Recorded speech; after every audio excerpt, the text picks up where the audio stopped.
नमस्कार मित्रों, मैं अंजलि कुमारी स्वागत करती हूँ आपके अपने चैनल साहित्य शिक्षा अंजलि में। आज मैं कक्षा 10 की जो पाठ्य पुस्तक है संस्कृत, उसका चैप्टर 5 है, पाठ 5 भारत महिमा। तो इस पाठ को समझेंगे और फिर बिल्कुल सरल भाषा में हिंदी अनुवाद के साथ इसको समझेंगे। चलिए पाठ की तरफ। अब इस चैप्टर में भारत के महिमा का गुणगान किया गया है। अब देखते हैं कि अस्माकं देशः भारतवर्षमिति कथ्यते। हमारे देश को क्या कहा जाता है? भारतवर्ष कहा जाता है। अब आप लोग बताइए कि हमारे देश को और क्या क्या कहा जाता है? इंडिया कहा जाता है, आर्यावर्त कहा जाता है, और क्या कहा जाता है? एक नाम और है। आप लोग कमेंट बॉक्स में कमेंट कीजिए कि हमारे देश को एक नाम और क्या है। अस्य महिमा सर्वत्र गीयते। इसका महिमा चारों तरफ गाया जाता है। पाठे अस्मिन् विष्णु पुराणात् भागवत पुराणात् च प्रथमा द्वितीयं च क्रमशः पदं गृहीतमस्ति। इस पाठ में जो प्रथम और द्वितीय पद है ना, वह भगवत पुराण और विष्णु पुराण से लिया गया है। अवशिष्टानि पदान्यध्यक्षेण निर्मीय प्रस्तावितानि। और जो पद बच गए हैं, अवशिष्ट जो पद हैं, वो उसको विभिन्न रचनाकारों ने रचा है। भारतं प्रति भक्तिर अस्माकं कर्तव्य रूपेण वर्तते। और उस पद में क्या बताया है? भारत के प्रति जो देशभक्ति का भावना होता है ना, कि हम भारतीय हैं, तो देशभक्ति का भावना भारत के प्रति क्या होना चाहिए, हमारे देश के प्रति क्या कर्तव्य होना चाहिए, इस चीज को बताया है। अगर आप लोग भी स्टूडेंट हैं तो आप लोग क्या है, आप लोग अच्छे से पढ़ लिख करके देश का नाम रोशन कीजिए, अपने राज्य का नाम रोशन कीजिए, अपने जिले का नाम रोशन कीजिए, अपने शिक्षक का नाम रोशन कीजिए।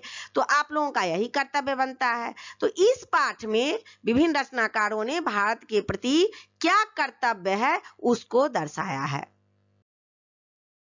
गायन्ति देवा किल गीतकानि धन्यासु ते भारत भूमि भागे। अब यहाँ पर कहा जा रहा है कि देवगण गीत गाते हैं कि वे लोग धन्य हैं जिसने भारत में जन्म लिया है। अब कौन से लोग? देखिए, अब भारत में कौन कौन जन्म लिए हैं? महात्मा बुद्ध जन्म लिए हैं। जिनेंद्र किनको कहा जाता है? भगवान महावीर को, तो वो जन्म लिए हैं। महात्मा बुद्ध को ले लीजिए, राम जी को ले लीजिए, भगवान श्री कृष्ण को ले लीजिए, तो ये सारे लोग भारत में ही धन्य जन्म लिए हैं। इसीलिए भारत धन्य है। क्योंकि क्या हो रहा है यहाँ पर? स्वर्गाप वर्गास पद मार्ग भूते भवन्तु भूयः पुरुषा सुरुत्वात्। क्योंकि इस धरती पर स्वर्ग और मोक्ष लोगों को मिल जाती है, तथा वे पुरुष या वे लोग, सुर का मतलब क्या होता है? देवता। तो इस धरती पर आकर के वे लोग मानव के रूप में तो आते हैं, पर देवता के समान बन जाते हैं। अपने चरित्र को इस तरह से कृतार्थ करते हैं, इस तरह से कृतार्थ करते हैं कि वो लोग मानव होते हुए भी देवता के समान बन जाते हैं। अहो अमीसां किमकारी शोभनं प्रसन्न एसां अस्वेदित स्वयं हरि यह जन्म लब्धि निर्सु भारत जीरे मुकुंद सेवा पैकं अस्पृहाहीन। अब देखते हैं कि इस पद में जो बड़े बड़े शब्द है ना, उसका शब्दार्थ देखते हैं। एग्जाम में शब्दार्थ भी आता है, तो आप शब्दार्थ देख लीजिए कि भारता जीरे क्या है? भारत प्रांगणे, भारत के आंगन में, भारत भूमि में, इसका अर्थ होगा। अस्वेदित का क्या होता है? अस्वेदित का अर्थ होगा अथवा। अब फिर नीचे अंडरलाइन किया गया है मुकुंद सेवा पैकम। मुकुंद सेवा पैकम का या तो मुकुंद सेवा पैकम रहेगा और नहीं तो दूसरा रहेगा विष्णु सेवा योग्यम। दोनों का एक ही अर्थ होगा, श्री हरि की सेवा के योग्य।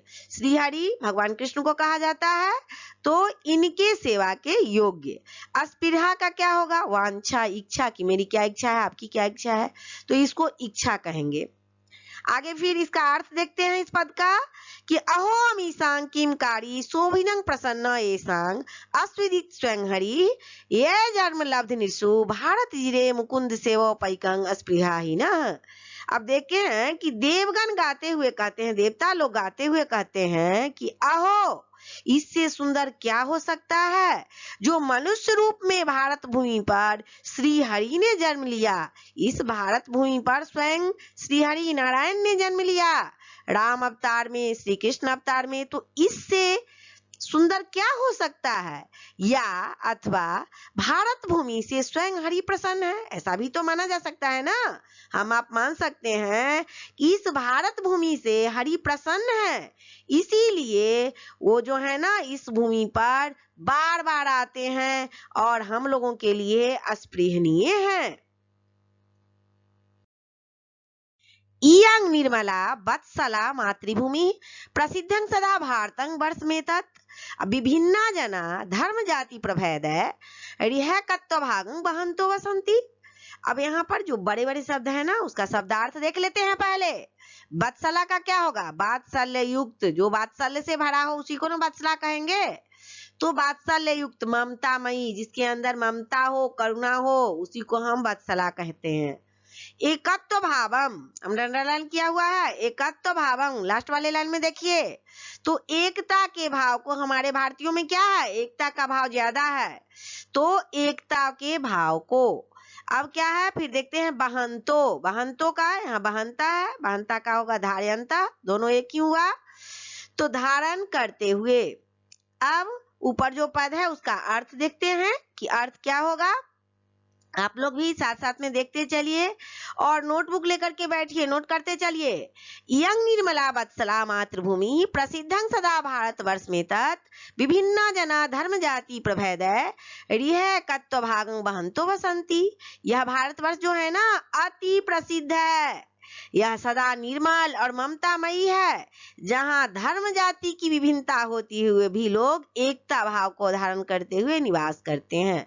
इस पद के माध्यम से कहा जा रहा है कि भारतवर्ष में विभिन्न धर्मों के लोग रहते हैं, कोई सिख है, कोई ईसाई है, कोई हिंदू है, कोई मुस्लिम है, लेकिन विभिन्न धर्मों के लोग यहाँ पर रहते हुए, विभिन्नता होते हुए भी यहाँ एकता का भाव है।